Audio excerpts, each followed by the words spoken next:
누가복음 1장 1절부터 4절 다 같이 한번 읽어보겠습니다. 누가복음 1장 1절부터 4절입니다. 시작! 우리 중에 이루어진 사실에 대하여 처음부터 목격자와 말씀에 일꾼된 자들이 전하여 준 그대로 내력을 저술하려고 붓을 든 사람이 많은지라.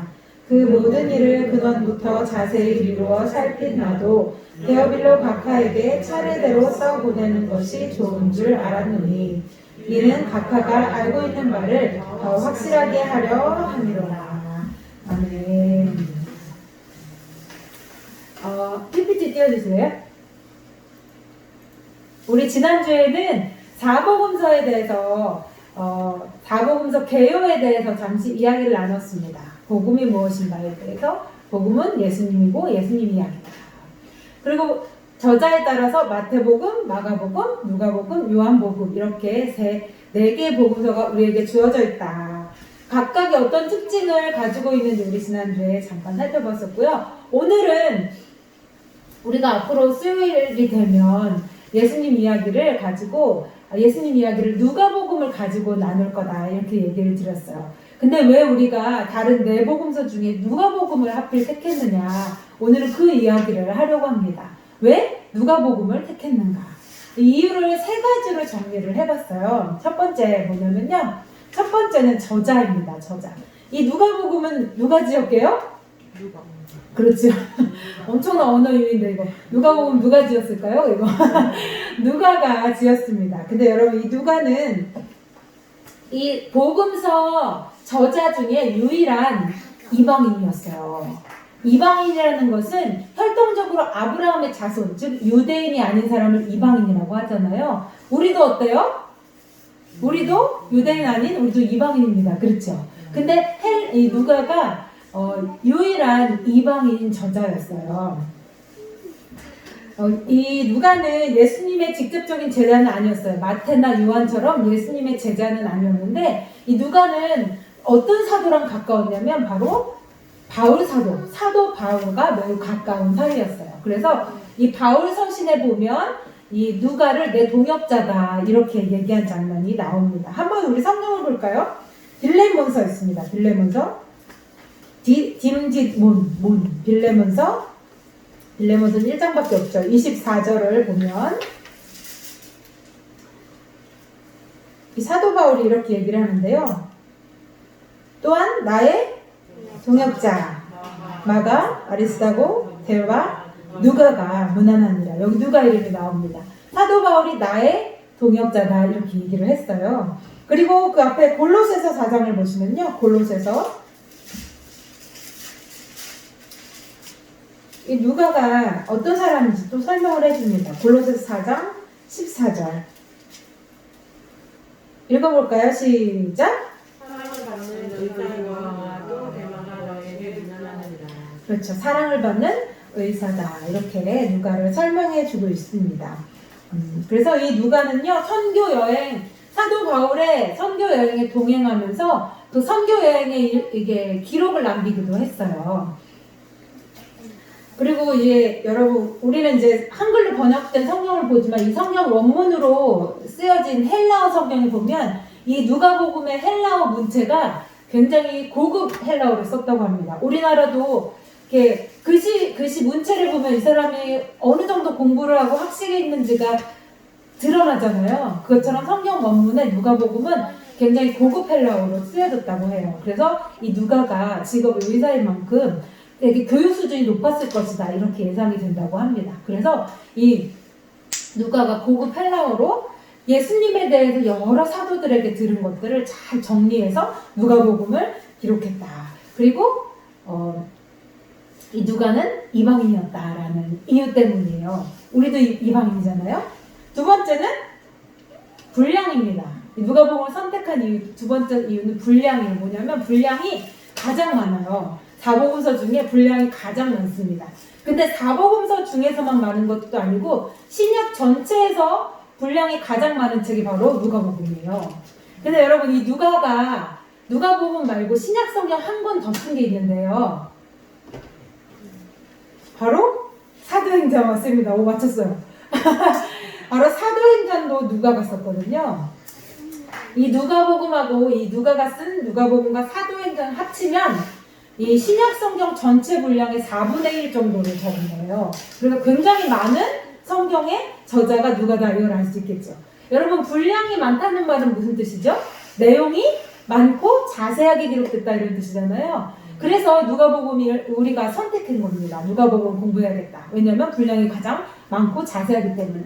그래서 이 누가복음에는 예수님의 탄생 이야기, 탄생 이전에 세례 요한 탄생 이야기까지 적혀 있어요. 그렇죠?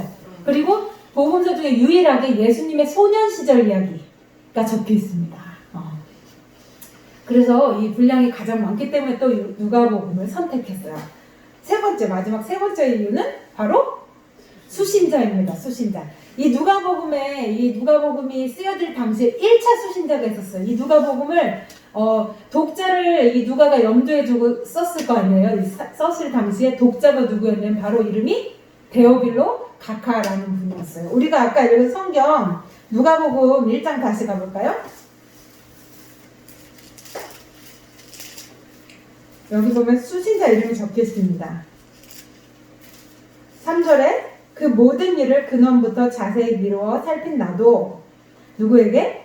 데오빌로 가카에게. 이 누가복음의 1차 수신자 이름이 데오빌로 가카라는 분이었어요. 데오빌로라는 이름의 뜻은 하나님의 사랑을 받는 자라는 이름의 뜻이 있습니다.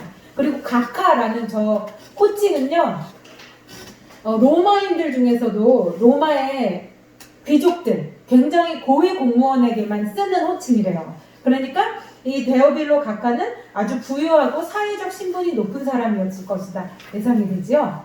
이 데오빌로 가카 아까 말했잖아요. 로마인 고위공직자다. 그러니까 이 사람도 유대인이에요? 이방인이에요? 이방인이죠? 그렇습니다.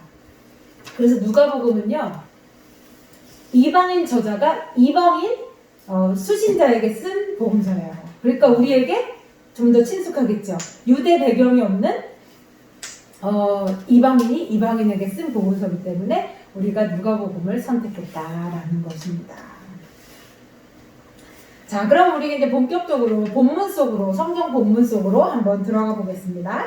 성경을 보면서 우리가 한번 살펴볼 거예요. 오늘은 1절부터 4절까지만 볼 건데요. 1절 먼저 볼게요.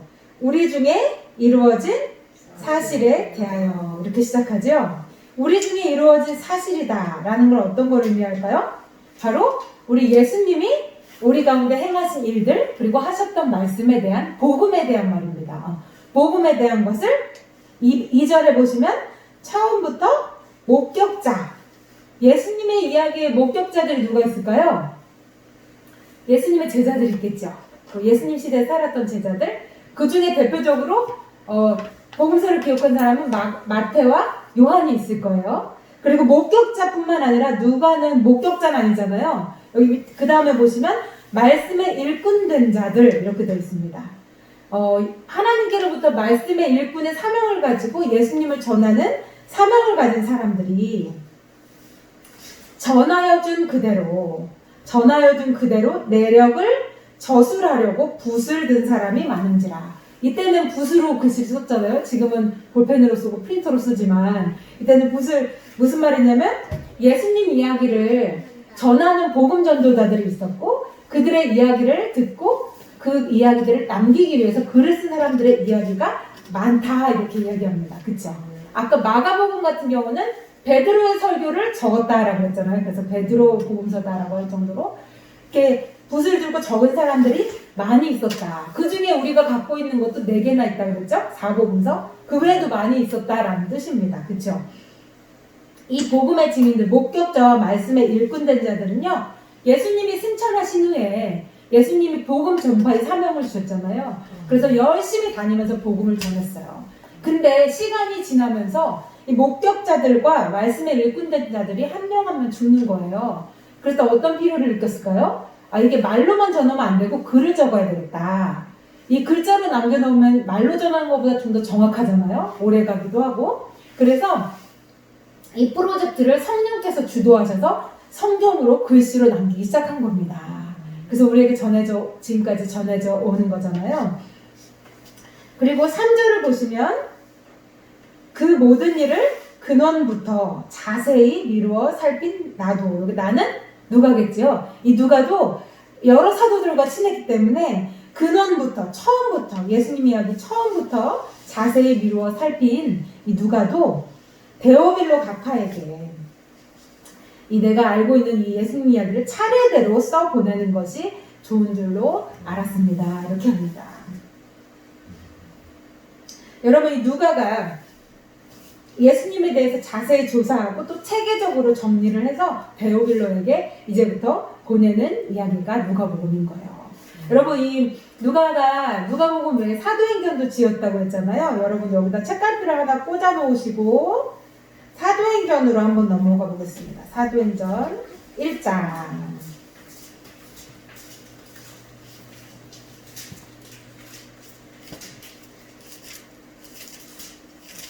1장 1절을 보시면 바로 여기 수신자 이름이 나옵니다.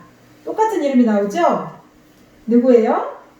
데오빌로. 그렇습니다. 데오빌로요.